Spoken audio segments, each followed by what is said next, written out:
consultant en immobilier et finance. Bon matin, Monsieur Mouyumba. Bon matin, Monsieur Mouyumba. Je vous en prie, prenez place, vous êtes ici chez vous. Merci. Avec vous aujourd'hui, nous parlons des quartiers résidentiels qui ont tendance à disparaître. Il y a quelques temps, je pense sur les réseaux sociaux, il y a une personne qui s'est, enfin plusieurs personnes sûrement, qui se sont évertuées à mettre des vidéos, n'est-ce pas, par exemple de la ville de Lubumbashi, sur les grandes artères, à quoi ça ressemblait, l'avenue de la Révolution, l'avenue Lumumba, devant l'église orthodoxe et tout ça, à quel point il y avait cette quiétude, c'était beau à voir. Voilà, quartier Jekamine, Makomeno et tout, on savait vraiment que voilà, c'était des quartiers résidentiels, on savait qu'il y avait un centre-ville où toutes les activités commerciales pouvaient se tenir, mais aujourd'hui c'est différent. Aujourd'hui on a sur les devantures des parcelles partout, des commerces. Alors est-ce que vous êtes d'accord avec cette affirmation que les quartiers résidentiels ont tendance à disparaître?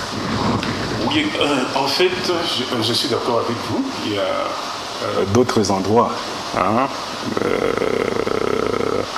dans des routes, par exemple des routes principales. Aujourd'hui, si vous allez vers la route du Golfe, vous allez voir que la route du Golfe est en plein développement. Dès le départ, c'était des quartiers en fait résidentiels qui étaient conçus pour la résidence. Quand, à travers les plans d'urbanisation, dès le départ, c'était conçu comme des quartiers résidentiels, mais avec les développements commerciaux. Pour moi, en tant qu'expert et consultant immobilier, c'est normal.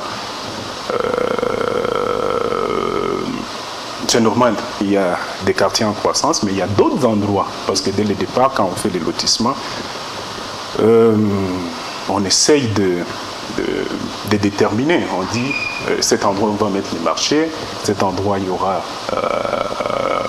des terrains, des endroits de divertissement, des endroits culturels, c'est normal.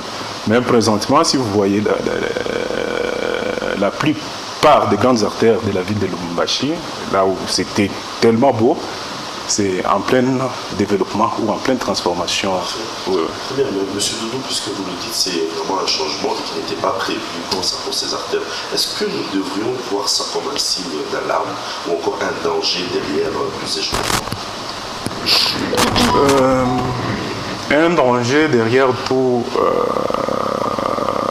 ces changements, peut-être oui. Dans quel sens? C'est-à-dire, quand on parle d'urbaniser, la première des choses, c'est transformer des milieux ruraux en milieux urbains. C'est-à-dire, tout doit être prévu dès le départ. Aujourd'hui, il y a même des gens qui se réveillent le matin. Ils se disent, bon, moi, ce que je vois, je peux construire des locaux devant ma parcelle. Vous voyez tous ces phénomènes-là. Il y a des endroits prévus pour construire ces genres de locaux.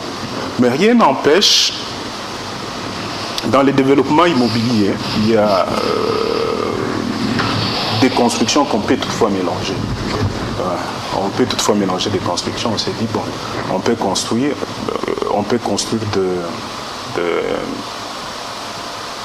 des appartements, on peut mélanger avec des bureaux, on peut mélanger aussi avec des locaux commerciaux tels que les supermarchés, des magasins en bas.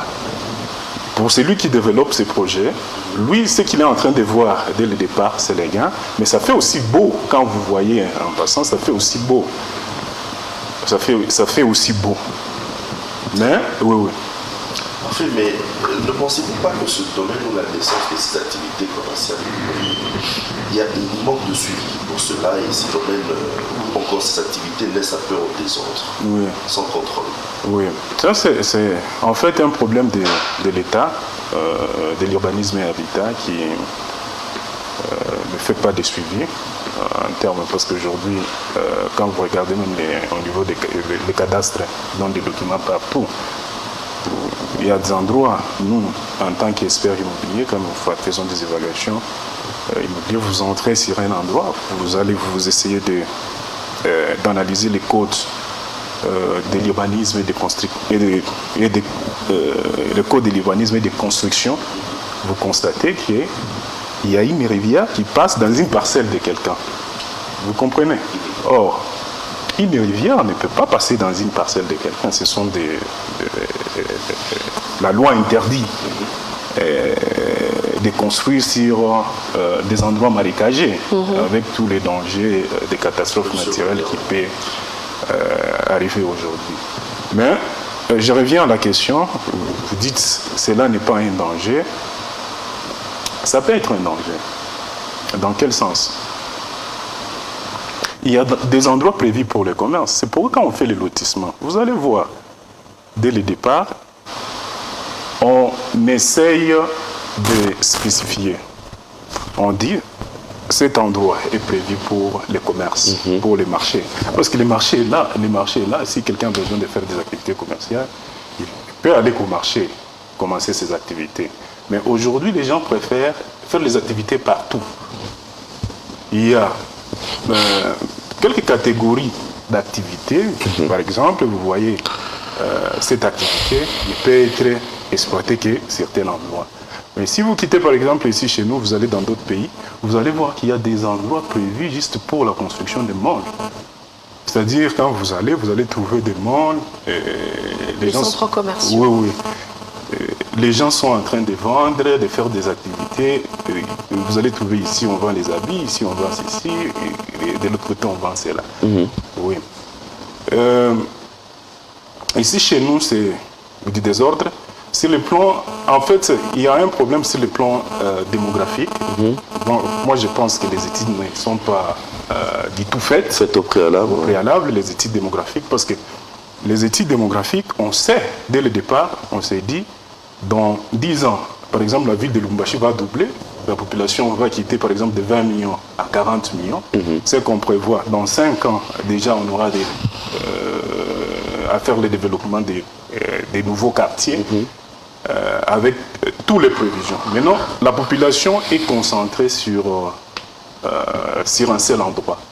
Vous allez voir même, Lubumbashi commence à devenir comme Kinshasa. Vous voyez qu'aujourd'hui, si vous allez à Kinshasa, Kinshasa a perdu la beauté qu'il avait dès le départ. Il commence à devenir comme Kinshasa comment? C'est-à-dire, les parcelles qui étaient grandes, aujourd'hui, commencent à être morcelées. Commencent à être morcelées. Et c'est vraiment, actuellement, c'est vraiment difficile de trouver une parcelle telle que c'était à l'époque, 80 sur 40, 60 sur 40. Même au niveau du cadastre. Au niveau du cadastre, ils ont réduit les superficies. Au lieu de...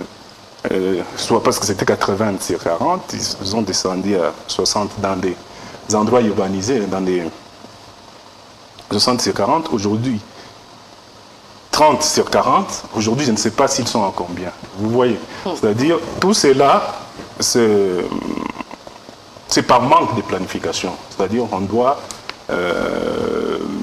tout planifier dès le départ pour savoir qu'il y a des nouveaux quartiers qui doivent se développer. Parce que les quartiers que nous avons aujourd'hui, ce sont des quartiers laissés par les colonisateurs. Mais si vous voyez les autres milliers là, ça évolue de soi-même. On peut dire autoconstruction. C'est l'autoconstruction. Les gens sont en train de construire eux-mêmes. Très bien. Alors, Monsieur Doudou Muyumba, on va revenir à la genèse. Oui. Comment lotit-on un quartier? Vous l'avez dit, vous avez donné un exemple des autres pays, que ce soit en Afrique ou ailleurs. Lorsqu'on a un quartier, il y a un centre commercial et tout. Lorsque l'on lotit un quartier, quels sont les éléments principaux qui doivent, ou les éléments sine qua non, qui doivent faire partie de ce quartier? Dès le départ, dans les plans prévisionnels pour les lotissements d'un quartier, c'est un cadre de vie, un milieu de vie qu'on est en train de créer. La première des choses, c'est par rapport à l'aspect démographique d'abord, dès le départ. On s'est dit, aujourd'hui la population a augmenté, les gens auront besoin de nouveaux logements. On prévoit, on s'est dit, les endroits pour les écoles, les endroits pour les logements, les endroits pour... Les centres commerciaux? Oui, pour les centres commerciaux. Les endroits qu'on doit mettre des centres culturels. Les endroits qu'on doit mettre des terrains, des foot. Vous voyez?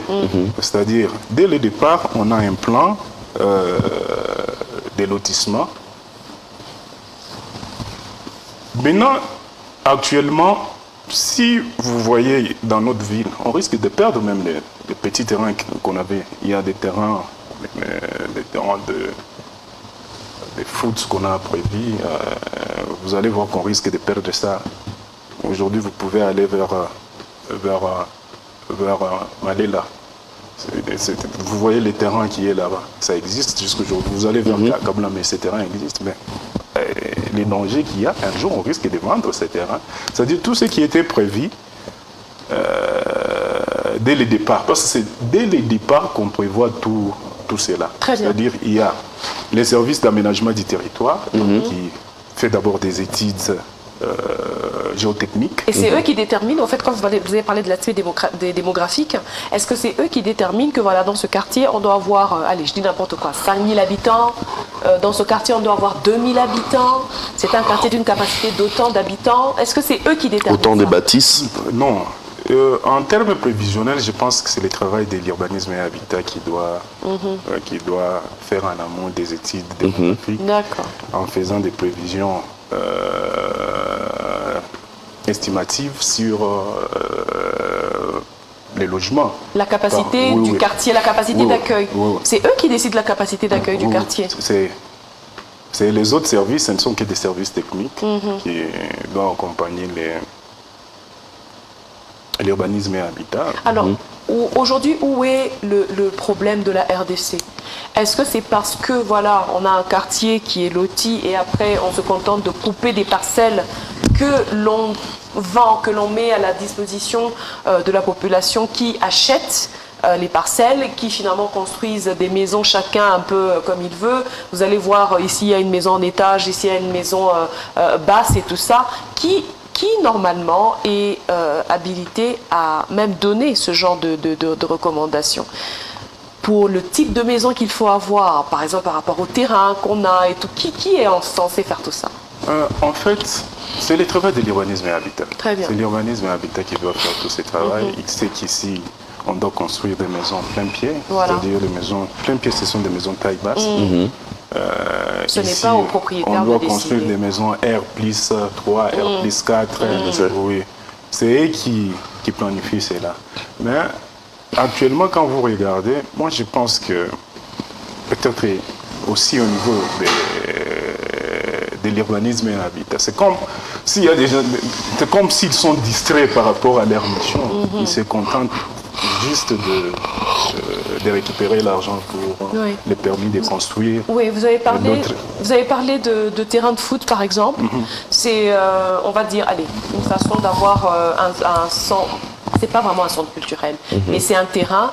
Mais justement, un terrain de foot vient avec certaines conditions. Il faut une pelouse, il faut tout ça. Alors ce que l'on voit dans nos quartiers, même quand on a grandi, c'est pas une histoire qui date d'aujourd'hui. Même quand on a grandi, certains terrains de foot dans les quartiers n'avaient pratiquement pas de pelouse, c'était que du sable et tout. Et des poteaux. Voilà, exactement, et des poteaux. Même si on mettait tout ça, qui est en charge justement de s'assurer que le terrain de foot est un véritable terrain de foot pour les jeunes du quartier. Qui est censé le faire? Est-ce que ça doit être la contribution de tous les membres du quartier qui mettent de l'argent ensemble et puis voilà, on fait pousser une pelouse? Ou est-ce que cela vient de certaines institutions étatiques?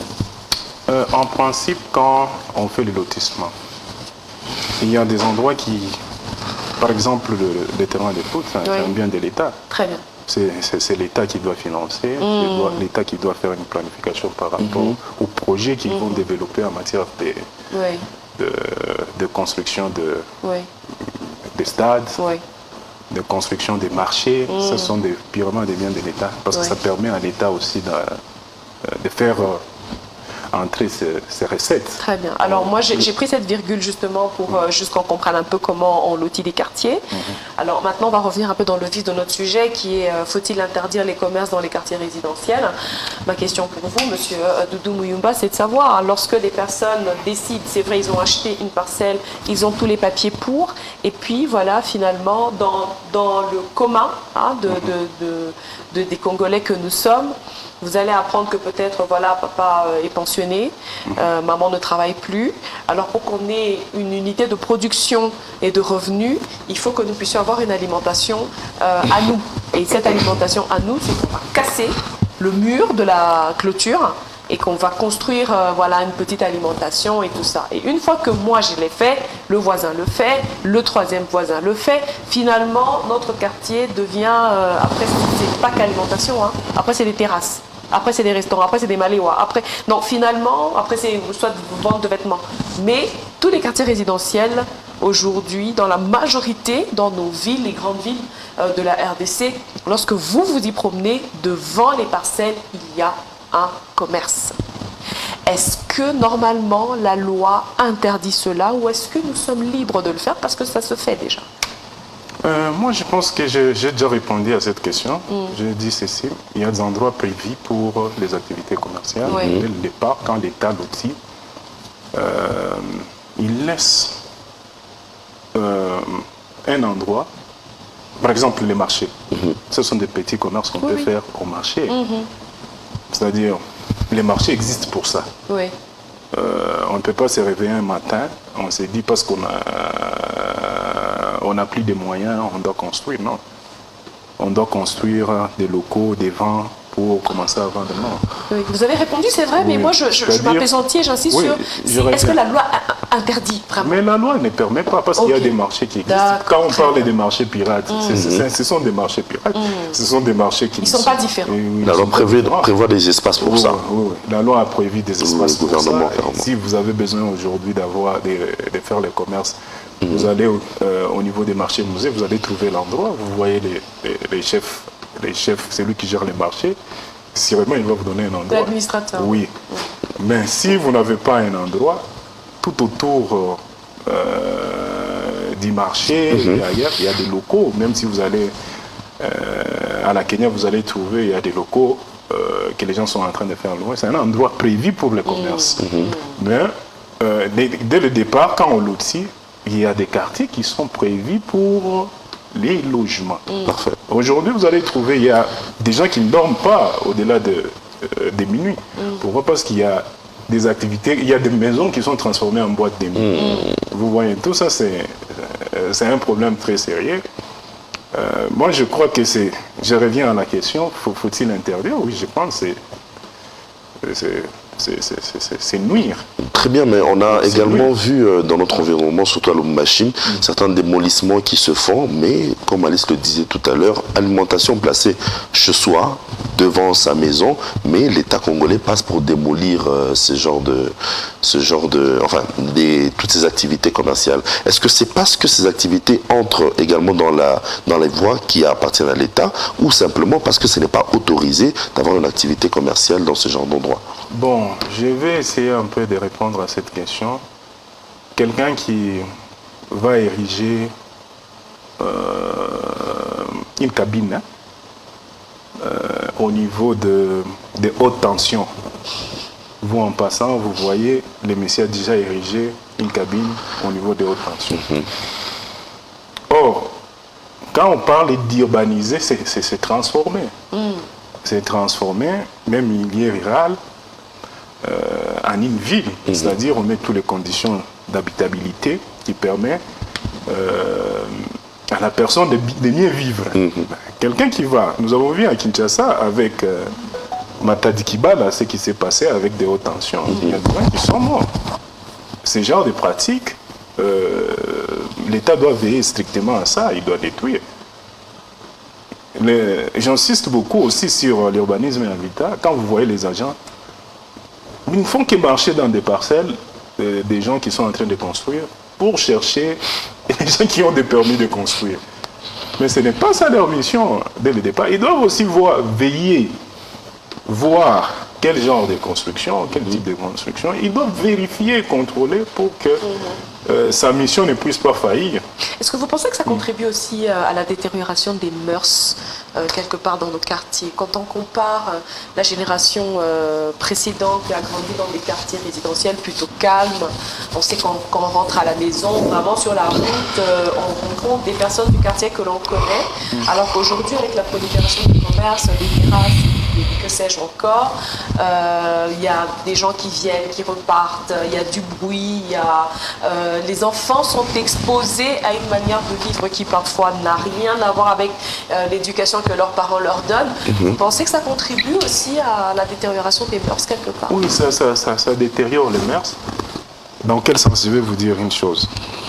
Je vous dis, il y a des quartiers, il y a des endroits où les gens ne peuvent pas dormir au-delà de 22 heures parce qu'il y a la musique chez les voisins. Il faut que les voisins ferment sa boîte. Il y a des enfants, par exemple, qui doivent étudier. Ben, ils sont dérangés.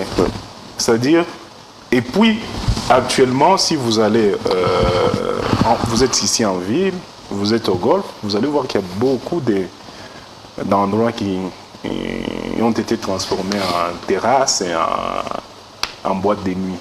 Ça détériore dès le départ.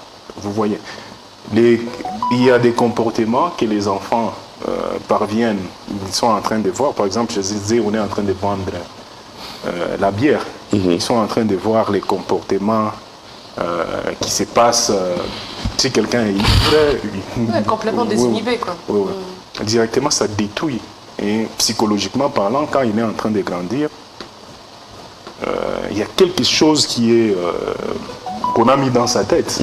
C'est-à-dire, l'enfant a perdu l'essence normale d'une personne, commence à grandir avec d'autres facultés qui ne sont pas permissibles en effet à la société.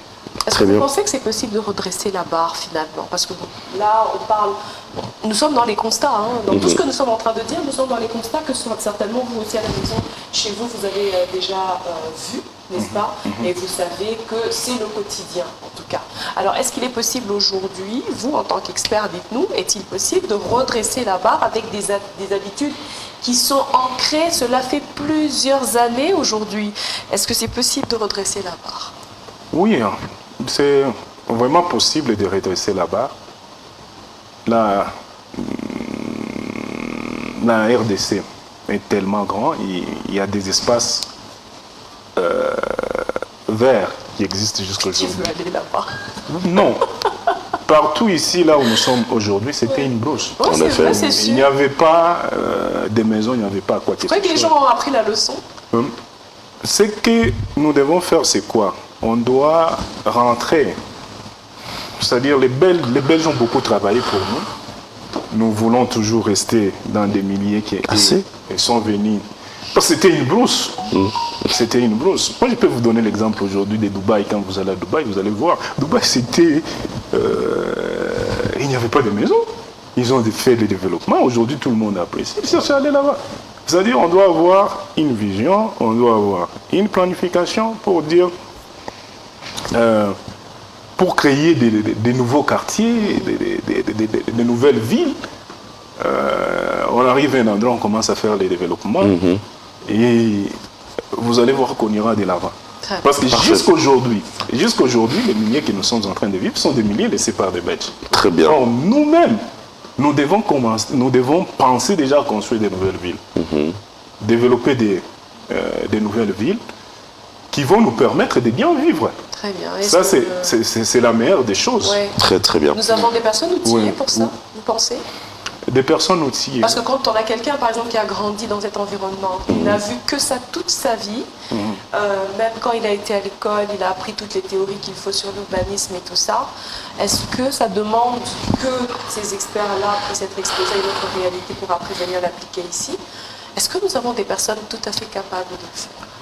Oui, on a des personnes qui sont, des gens qui sont capables de le faire, mais le mal ici chez nous, c'est quoi? Quand vous voyez qu'on commence un projet, j'étais à Kinshasa, j'ai vu ce qu'on appelle ZES, zone économique spéciale, qu'on avait commencé, je pense qu'on avait commencé, mais jusqu'aujourd'hui, les projets n'ont jamais démarré. Le projet est resté, on ne sait pas les projets à quel niveau. En principe, moi, ce que je pense, on doit penser à ça, à créer des nouvelles villes. Et cela va nous permettre d'aller d'avant. En fait, c'est ça la solution. Très bien. La ville ici est déjà en décadence. Oui, c'est déjà saturé. D'ici là, ça va continuer à se détériorer de plus. Ça, moi, je vous informe. Parfait. Parce que si vous allez à Kinshasa, vous allez trouver quelqu'un qui est à 6 mètres sur 20. Il a déjà construit. Il n'a pas où parquer les véhicules. Les véhicules. Quelqu'un a déjà construit une maison R+10, mais vous ne verrez jamais les véhicules dans la parcelle. 30 à 40 véhicules sont en cours de route. Ça ne s'explique pas. Vous voyez, ça ne s'explique pas. C'est-à-dire, là, l'État doit penser à la planification. Très bien. Pour la construction de nouvelles structures adaptées à la réalité actuelle. Parce que si vous voyez, ce que nous avons aujourd'hui comme, moi je parle des structures, c'est-à-dire des maisons. Ce que nous avons comme maison aujourd'hui, c'est après la colonisation. Il y a des maisons coloniales que nous avons. C'est-à-dire il y avait des cases qui existaient. Après les cases, les Belges sont venus. Ils ont essayé de construire ce que nous avons, qui existe jusqu'à aujourd'hui. Et après ça, les Congolais eux-mêmes ont quitté cette époque-là. Ils ont essayé de développer un peu. Mais si vous allez sur d'autres ici, il y a des maisons 4e, 5e génération qui ne sont pas comme ce que nous détenons aujourd'hui. Très bien. Alors, M. Doudou, pour finir, ma dernière question serait de toutes ces personnes qui donnent naissance à des activités commerciales. Quelle devait être la procédure lorsque on veut transformer un habitat en activité commerciale, surtout dans un quartier résidentiel? D'après vous, quelle devait être la procédure? Quelle doit être la procédure?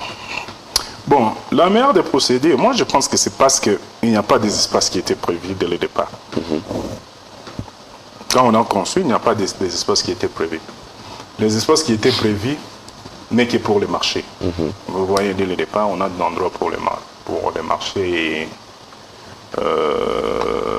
des shops ou bien des magasins, des locaux commerciaux en ville ici. Mais en fait, dès le départ, il devait y avoir un endroit prévu pour les activités commerciales. Par exemple, ça je parle pour des grandes activités commerciales telles que les supermarchés, des grossistes. Des grossistes, vous comprenez. À part les quartiers industriels, vous voyez les quartiers industriels qui étaient prévus pour des activités commerciales, c'est-à-dire il y a un autre endroit qui devait être prévu normalement pour les petits commerces. Mais ici, chez nous, ce qui est prévu pour le petit commerce, c'est que quelqu'un cherche à faire le petit commerce, il doit aller au marché. Il doit aller au marché. Oui, il doit aller au marché pour commencer ses activités là-bas. Très bien. Oui. Parce que les autres endroits sont prévus pour les résidentiels. Même les supermarchés que nous sommes en train de voir aujourd'hui, mais sous d'autres sites, vous n'en avez pas trouvé des supermarchés. Qui peuvent naître partout. Oui, qui sont en train de naître tout au long des grandes artères, vous voyez. Et tous ces grandes artères que nous sommes en train de voir aujourd'hui, c'est en pleine transformation. D'ici 5 ans, 6 ans, je ne pense pas qu'on verra encore, ça va se transformer purement en quartier commercial. Purement en quartier commercial. C'est-à-dire, d'ici 5 ans, 6 ans, on aura autre chose comme résultat. Quittez aujourd'hui, aller dans la commune Kenya, vous allez voir que tout le long des basiliques, aujourd'hui, s'est transformé en activité commerciale à cause des activités qui sont tout autour du marché de la commune Kenya. Et je vous informe que la commune Kenya, c'est en pleine transformation jusqu'à présent. Aussi. Oui, c'est en pleine transformation jusqu'à présent, tout autour du marché. C'est-à-dire il y a des activités qui naissent, il y a des constructions qui naissent, on est en train de construire des locaux commerciaux. C'est un principe, ça. Très bien. Allez, je pense qu'il est temps pour nous de passer à la lecture des commentaires. Si vous nous en avez envoyé quelques-uns, en tout cas, on va les lire avec grand, mais grand plaisir. Et c'est parti, mon kiwi. Alors, je crois qu'il va falloir que je bouge. Bon matin, chez vous, c'est Winner Mouteba, juste pour vous dire que je vous remercie encore pour les moments que nous passons ensemble avec Bon Matin, bonne journée à vous. Merci Winner. C'est tout comme commentaire? En tout cas. Ah, vas-y, c'est une façon pour nous de dire que voilà, tout ce qui se passe dehors, vous êtes épargnés parce que vous suivez Bon Matin. Oh. Ça, c'est bien. Très bien. Et merci à vous, fidèles téléspectateurs, pour vos commentaires. Et nous savons que demain, vous allez encore en renvoyer plusieurs avec l'affirmation qu'on portera demain. C'est sûr, c'est sûr. Voilà. Il est temps pour nous de vous dire au revoir, tout en remerciant d'abord notre invité, Monsieur Doudou Mouyumba, qui a été avec nous aujourd'hui. Merci beaucoup pour votre passage dans Bon Matin. Je vous dis merci. Et pour vos apports, vraiment, je suis sûre qu'un téléspectateur ou plus ont été édifiés et ont su quelque chose de plus sur ce sujet-là. Parce qu'on n'en parle pas tous les jours de l'urbanisme. C'est très clair, c'est très évident. Un très joyeux anniversaire au pasteur Valérie Kabilou qui fête son anniversaire aujourd'hui. Et birthday à vous, pasteur. Joyeux anniversaire, papa parrain. Beaucoup de bonheur à vous. Tu dis papa? Papa parrain. Alléluia. On vous souhaite beaucoup de bonheur, pasteur Valérie. Ouais. Et big dédicace également à maman. Voilà, joyeux anniversaire. Voilà, fêtez ça super bien. Quant à nous, on vous dit à demain. On va se retrouver demain pour une autre émission avec des sujets aussi intéressants et percutants. N'oubliez pas, hydratez-vous et surtout n'oubliez pas d'être heureux. Bon appétit chez vous et à demain. Ciao.